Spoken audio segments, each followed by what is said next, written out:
Bismillahirrahmanirrahim. Assalamualaikum warahmatullahi wabarakatuh.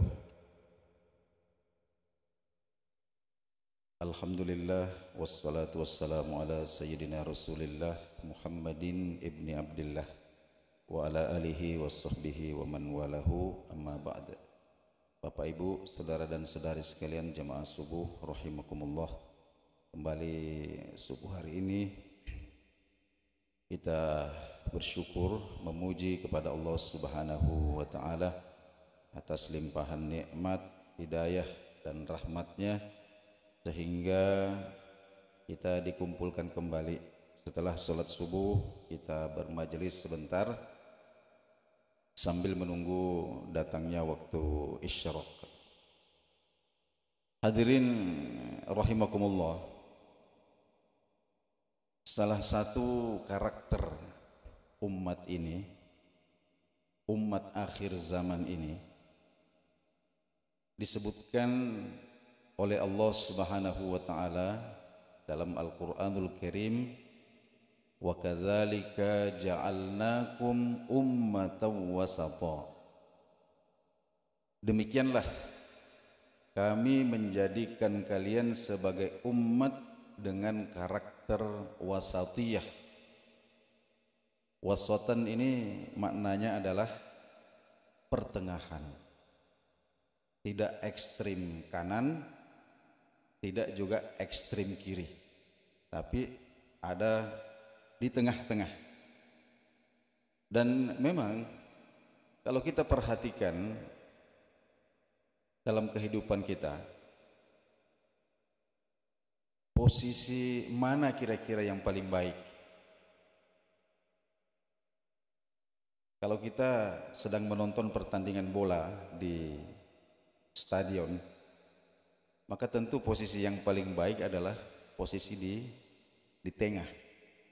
Karena ketika kita di tengah ini kita bisa mengikuti pergerakan ke kanan, pergerakan ke kiri. Jadi kita bisa memiliki pandangan yang jernih tentang apa sebenarnya yang terjadi.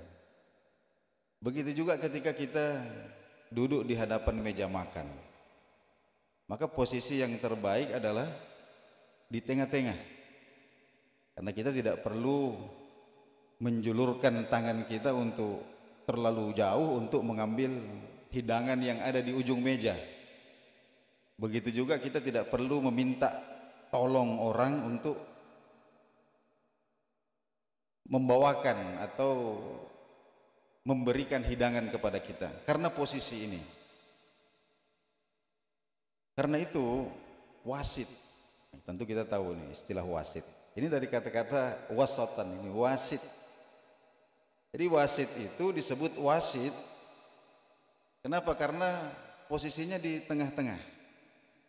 Jadi dia adalah sosok yang paling baik di tengah-tengah lapangan, karena tidak memihak ke kanan, tidak juga memihak ke kiri. Makanya disebut wasit. Nah, hadirin yang Allah Subhanahu wa taala, dan tentu bukan sebuah kebetulan ketika kemudian Ka'bah ini ternyata Allah Subhanahu wa taala letakkan persis di tengah-tengah peta dunia. Ini bisa kita perhatikan dan sudah diakui oleh para ahli geografi bahwa posisi Ka'bah itu betul-betul ada di pusat bumi.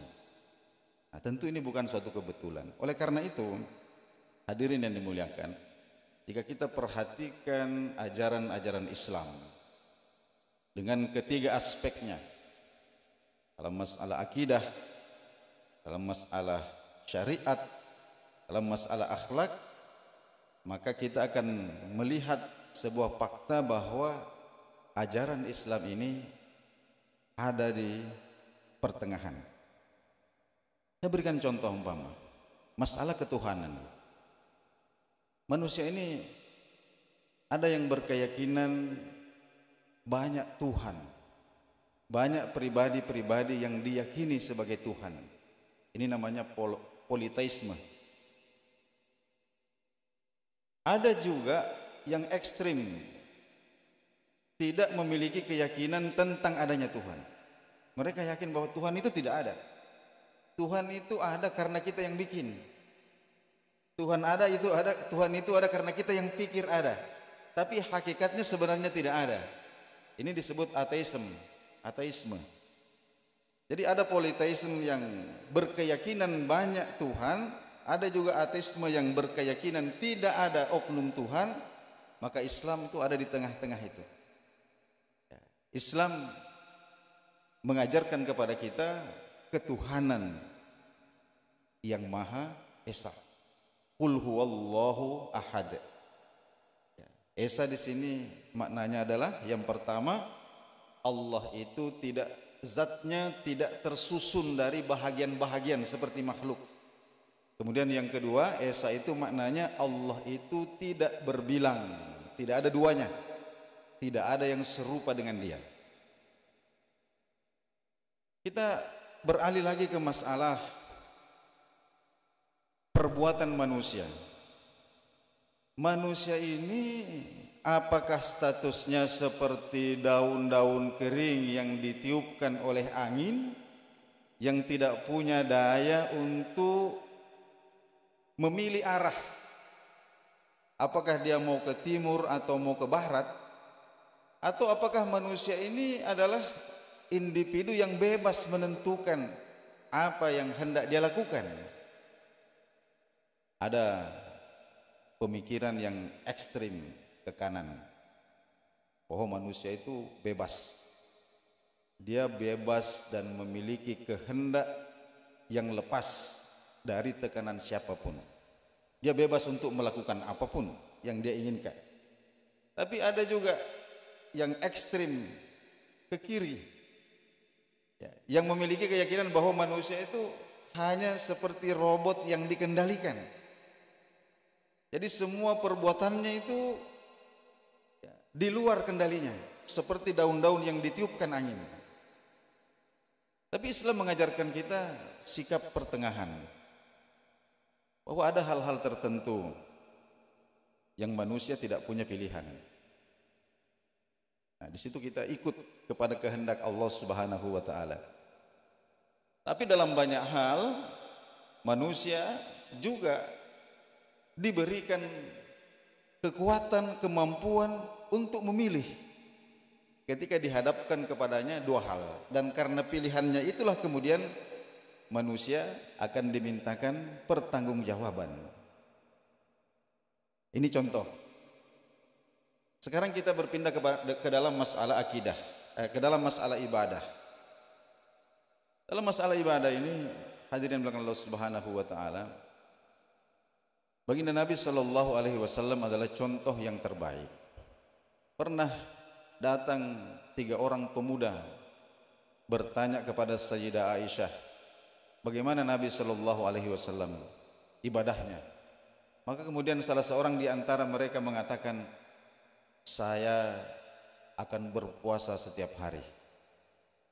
Dan yang satunya lagi mengatakan, saya kalau malam akan menghidupkan semua malam saya dengan sholat dan saya tidak akan tidur. Dan yang satu lagi mengatakan, saya tidak akan menikah. Ya, ketika hal ini sampai kepada Nabi Shallallahu Alaihi Wasallam, maka ekspresi Nabi menunjukkan kemarahan. Lalu kemudian beliau naik berkhutbah dan mengatakan dalam khutbahnya, saya mendengar bahwa ada di antara kalian yang sudah ingin berpuasa setiap hari. Ada juga yang sudah tidak mau lagi tidur di malam hari. Ada juga yang sudah tidak mau menikah lagi. Ketahuilah, wahai manusia, bahwa sesungguhnya aku ini adalah orang yang paling takut kepada Allah di antara kalian. Tapi coba perhatikan saya. Di waktu malam saya tidur, kemudian saya bangun untuk sholat. Saya kadang berpuasa, kadang tidak berpuasa. Dan saya juga menikah. Saya juga menikah. Jadi dalam masalah ibadah ini, Islam tidak membolehkan kita untuk mempraktekkan apa yang disebut sebagai rohbaniyah.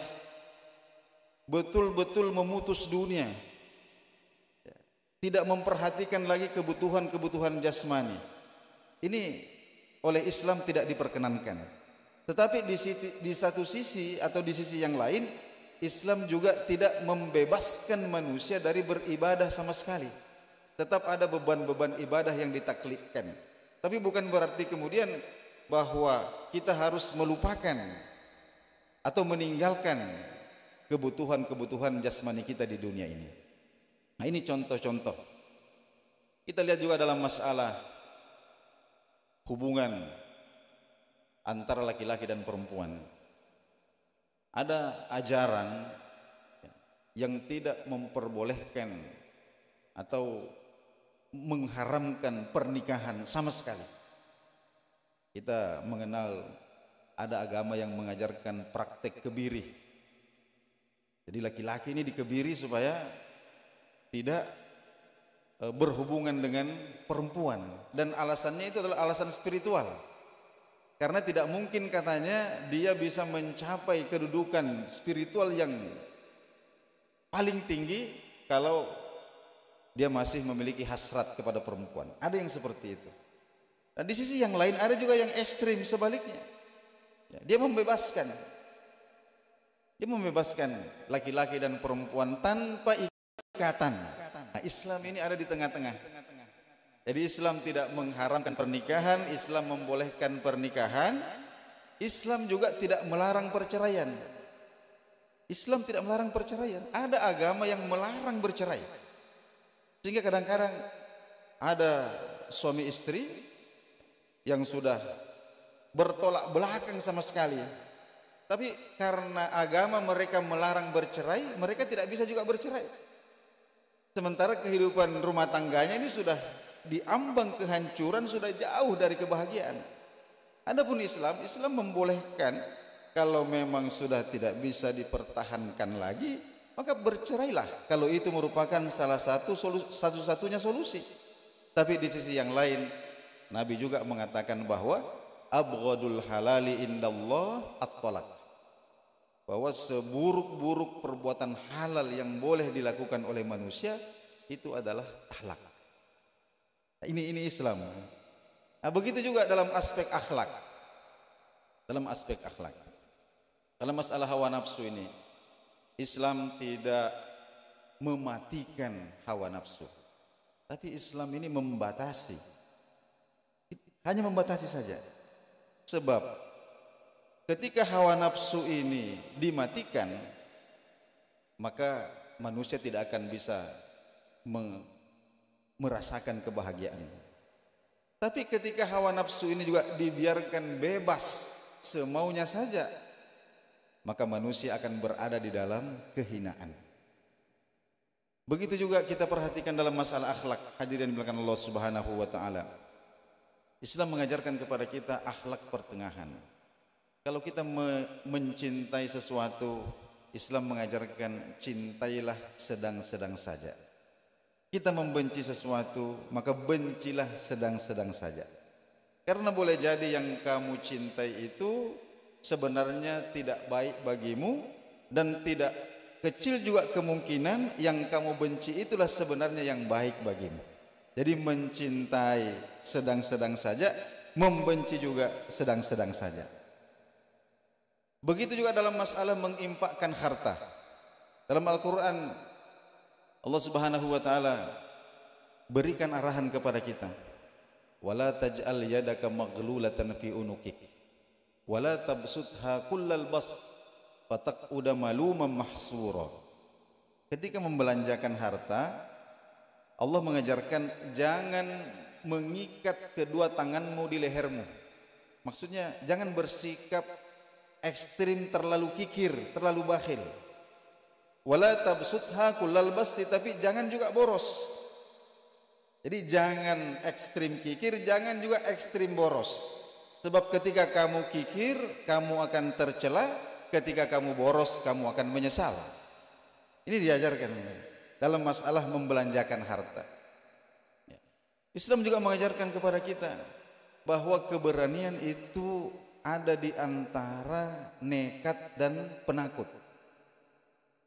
Jadi ada orang yang nekat, ekstrim, ada juga yang ekstrim kiri, ini penakut. Dan akhlak yang baik adalah apa yang ada di tengah-tengah itu, itulah yang disebut sebagai syaja'ah. Ya, sebagaimana tadi sifat dermawan itu ada di antara sifat boros dan sifat kikir. Ya. Begitu juga dengan rendah hati. Rendah hati ini akhlak yang baik. Tapi kapan dia melewati batas, maka akan menjadi buruk. Ketika berlebihan, maka ini akan menjadi sifat yang buruk, namanya tidak tahu diri. Ya. Tapi ketika kurang, ini juga akan menjadi buruk. Kenapa? Karena kita akan menjadi orang yang hina. Ya. Itu rendah hati. Jadi rendah hati, tawadu itu adalah akhlak yang mulia. Kenapa? Karena dia ada di tengah-tengah antara kurang ajar, ya, dengan menghinakan diri sendiri. Ya. Hadirin yang dimuliakan Allah Subhanahu wa taala. Oleh karena itu, ketika kita dalam kehidupan ini bertemu dengan orang-orang yang kemudian menisbatkan kepada dirinya kepada Islam dan memberikan ajaran-ajaran yang secara logika ini ekstrim, ya, ekstrim. Apakah dia ke kanan atau ke kiri? Ya, maka itu perlu kita waspadai. Perlu kita waspadai. Kenapa? Karena prinsip Islam itu sekali lagi Allah Subhanahu wa taala menjadikan umat ini dengan karakter wasatiyah, yaitu ada pada pertengahan. Nah, hadirin yang dimuliakan Allah Subhanahu wa taala, inilah barangkali yang sempat subuh hari ini kita kaji. Lebih dan kurangnya saya mohon dimaafkan. Assalamualaikum warahmatullahi wabarakatuh.